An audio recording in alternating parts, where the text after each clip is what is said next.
Yes. Yeah. Parents, you have added. Just bring children in our. Good afternoon, parents.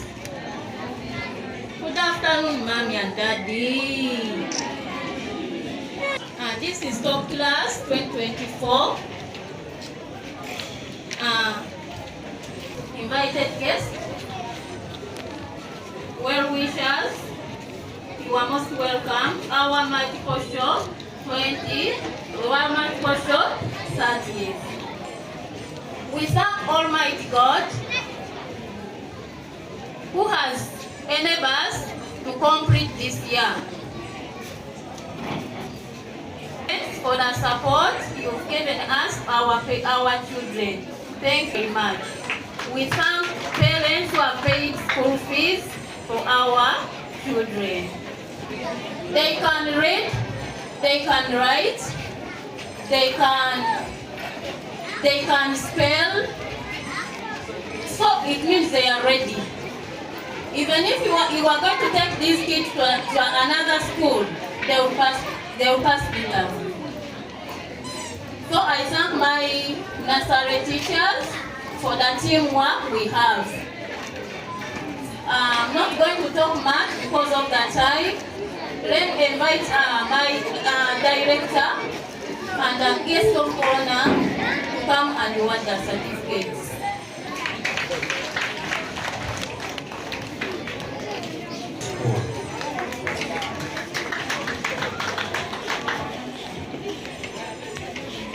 The numbers you see here are not the usual numbers for the graduation.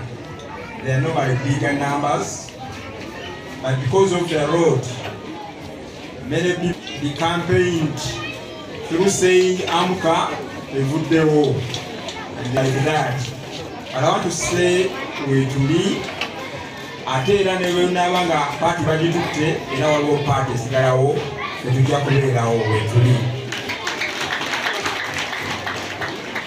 Amka ebadde etendeka abaana okuviira ddala mu 1991. We have engineers, we have doctors, we have specialists from different places, actually all over the world. There's even one who is doing chemical engineering in America. So I want to have students with us, despite the words, people going around saying, and some people could not come to school to find out what it is. Why the number is this year is a small number, but we shall grow it again because we are here. Last time we grew it, we are here to grow it again. And please stand with us and let us grow these numbers.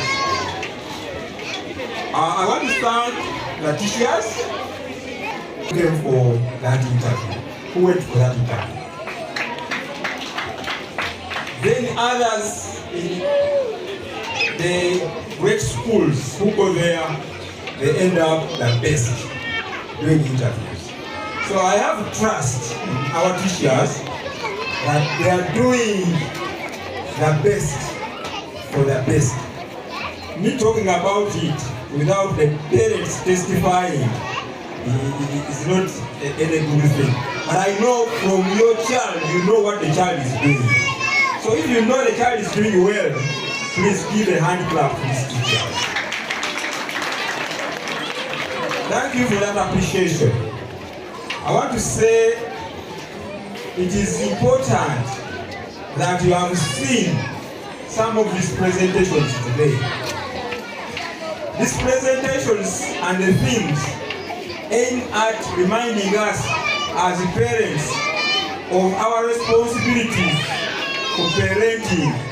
There are many people who have got children, who have given birth to children, but the word parenting is not with them. So I want to thank you, the parents of Amka, for being parents and your parents. And keep it up. Give yourself another hand clap. If you are a parent, it doesn't begin when the child is 5 years. It begins when the child is in the womb. Then you start talking with your child. Wasamba nnyo omugamba I'm your mother. Kusamba nnyo. Bwe yeegugunga omugamba ngenda kulya naawe olye. Tuyige engeri y'okutandika abaana bayigere eddoboozi lyaffe nga tukyali mbuto. Tutandike batendeka. Ate kino kiba omwana kimuwa n'eddoboozi lyo n'alimanya kati njogera ne maama. Ate ali mu lubuto. Ate bamala okuva mu lubuto era tubeere ne secrets ezituyamba twogera tutya n'abaana. Twogera ddi nabo. Kubanga ekimu ku biyamba omwana okutegeera n'okubeera n'empisa kweko ebintu by'omukozesa ng'akyali muto. Bw'oba ogenda kumuliisa emmere ng'atambula era ajja kubeera bw'atyo. Bw'onoomugamba nga kitula wansi tulye era ajja kumanya nti omuntu agenda okulya ateekwa kusooka kutuula wansi n'alya emmere. Tuyige okutendeka abaana mu ngeri zonna. Ekyo kijja kutuyamba okubeera ne famire ennungi, kijja kutuyamba okubeera n'abaana ab'omugaso, kijja kutuyamba okubeera n'abaana ab'empisa, kijja kubanga kitereka obwongo bw'abaana okubeera ne kye bayita empisa, discipline. Ate discipline eyina ebika bisatu. Ekisooka omwana yennyini okufuna discipline eyo. Ate bw'amala okufuna discipline eyo n'ebirowoozo bye ne bifuna empisa, discipline. Ate bw'amala okufuna empisa mu bwongo bwe byonna by'agenda okukola bijja kubeera with the disciplined actions. Nti buli kyakola kiri mu discipline. Ekyo kijja tuyamba okuzimba famire zaffe nga za mugaso, famire zaffe nga nnungi, famire zaffe nga zitegeerekeka. Ate n'abaana bye banaasoma yonna gye banaagenda, oba badokita, oba bayinginiya, oba bali mu Uganda, oba yonna gye banaabeera bajja kuba bagasa ensi yonna. Ekyo tukirowoozeeko nnyo. Naye ng'ate ebigambo 6 bye bikola omuntu. Nze kuwange kambibawe. Ekisooka tutendeke abaana okuba ab'amazima, trustworthiness. Nti omwana bw'omuleka n'atandika okulimba n'otomuyamba kutalimba ajja kulimba ensi eno, kibeere kibi nnyo. Naawe oliba toliiwo nga bagamba omwana wa gundi ng'alimba. Ne gy'oli gye weebase nga bagamba yiyi, naawe wennyini ate weewuunya. Trustworthiness. Baziyita 6 character pillars of life. Eyo gyensoose bagiyita trustworthiness. Eyokubiri bagiyita caring. Kati mu caring eno gw'osooka okucaringira omwana gwazaala. Omwana oyo bw'onoomuyigiriza care ajja kubanga atambula nayo ate n'ayamba n'abalala okubeera nga nabo bayiga ekigambo care. Care ky'ekyokubiri, okufaayo. Okufaayo ndowooza. Ekyokusatu, abaana tubayigirize respect. Olumu nali ntambula ng'enkuba etonnye ku luguudo luno olwaffe.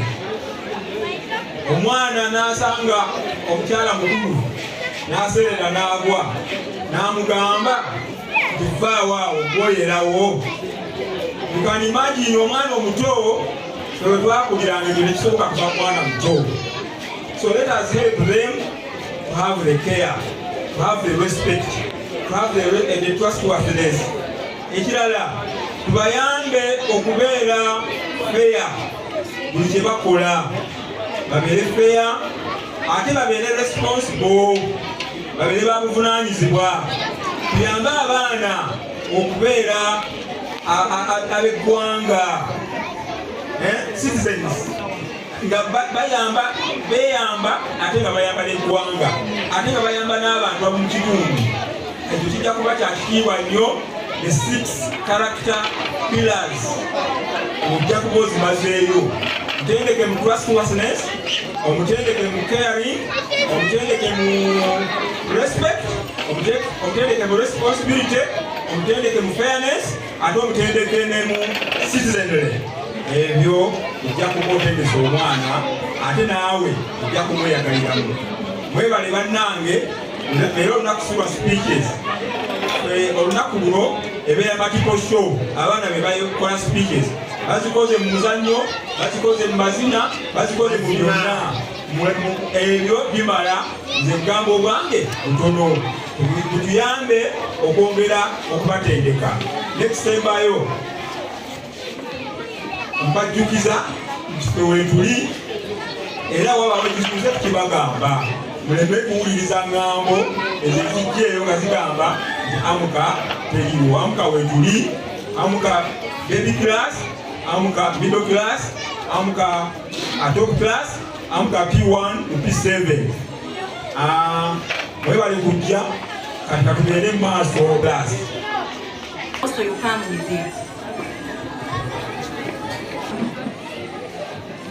Narugo Angela. Go.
Yes, DJ.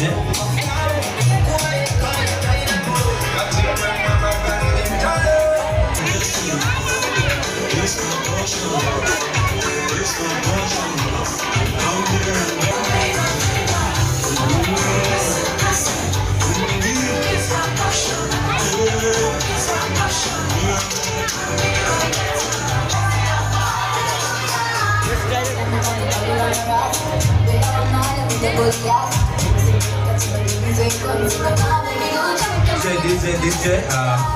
Time to cut your head down. You come and stand here near teacher Kasi. Yes, we count together parents as these two class members are going to cut the cake. 5, 4. Oh, yes, thank you so much. Yes.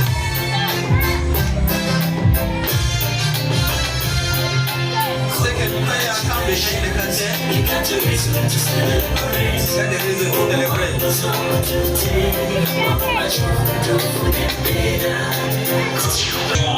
Picture News Uganda, Wano, Amka Classic School, Nursery and Primary, graduation.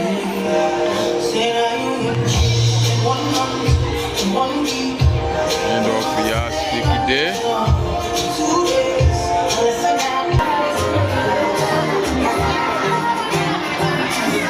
Yes, they can record.